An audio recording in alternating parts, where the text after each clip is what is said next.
These past few years have been confusing, trying to understand an economy impacted by a clustering of influences from various directions.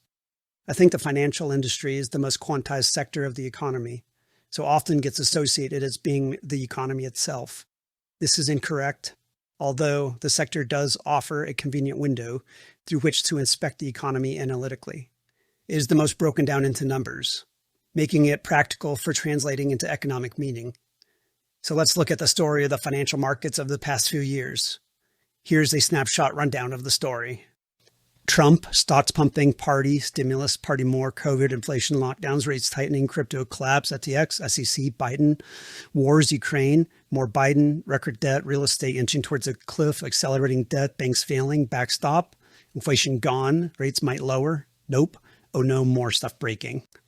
Granted, choosing the start of the story is arbitrary, and it would be valid to include every previous chain of events as well.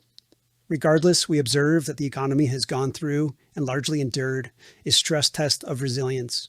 This snapshot story leads to a grim, fragile outlook as to how the economy is holding up. However, products are still arriving where they need to be in quantities that maintain broadly affordable prices. Most people are affording the essentials. The machine is functional enough to continue running. The choreography between the organizations of the world, our governments, companies, families, and so on, has kept the core social and the organizational structure intact. I don't see this as a trivial point. History has shown that persistence of civilizations isn't guaranteed. They break down and fall back to various checkpoints. If the machine that we all collectively make up breaks, civilization stops.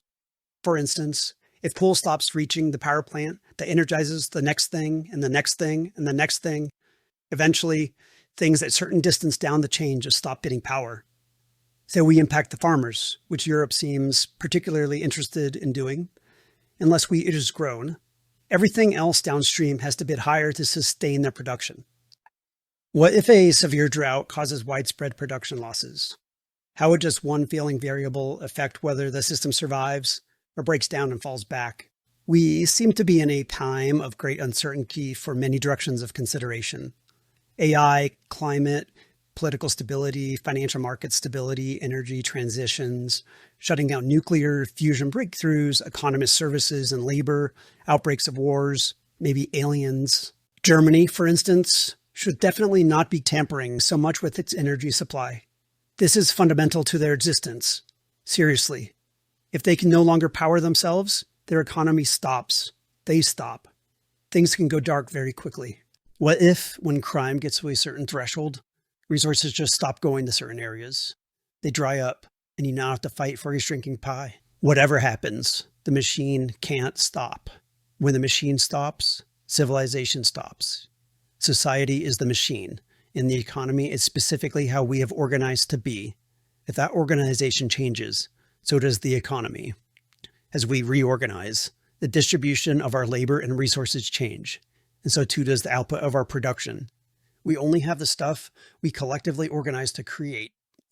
Computationally, you could consider that the organization pattern at any snapshot moment as an initial condition. Perhaps we are allocating too much organizational resource to government.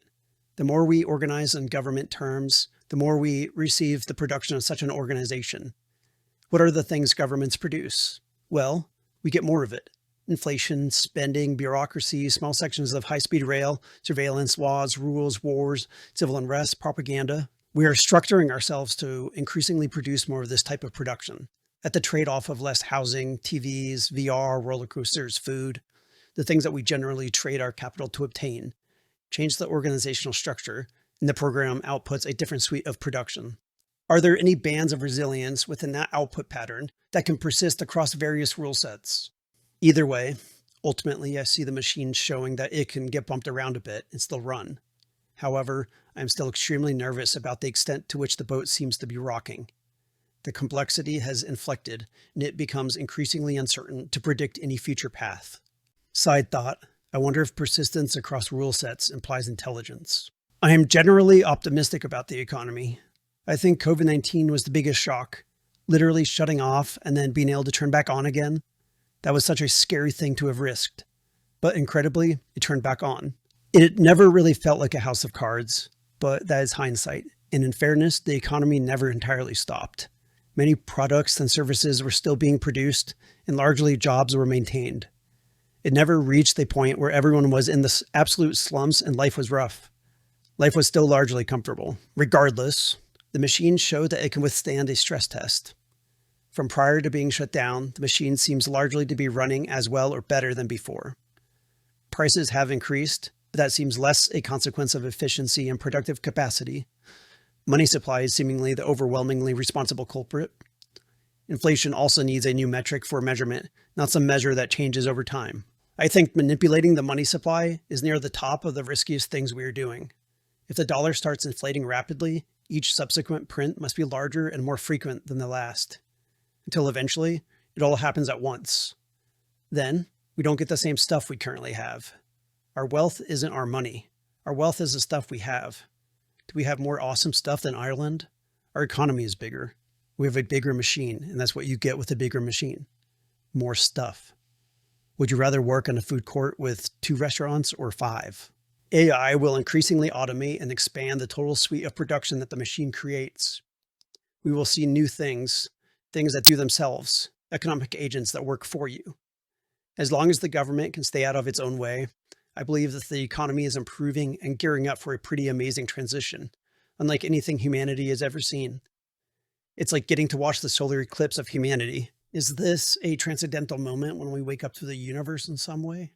I think it is wise to have equity in the market broadly. Personally, I have the highest conviction in Tesla.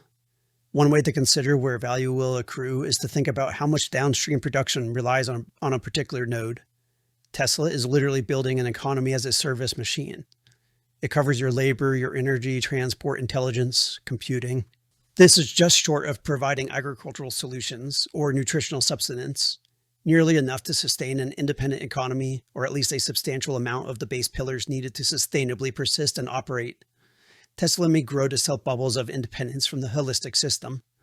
Imagine a flyer saying, "Buy an economy, 3 small payments, and it pays for itself." The beanstalk is growing. Might as well grab on and get lifted with it. And that's it.